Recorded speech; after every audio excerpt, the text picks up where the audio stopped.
Barangay Love Stories. Pagkamay na. Ha?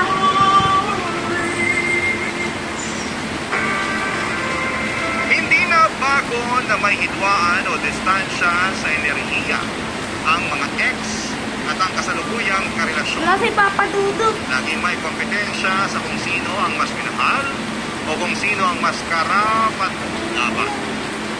Ikaw, kabarangay, naranasan mo na bang makaalita ng ex ng iyong karelasyon?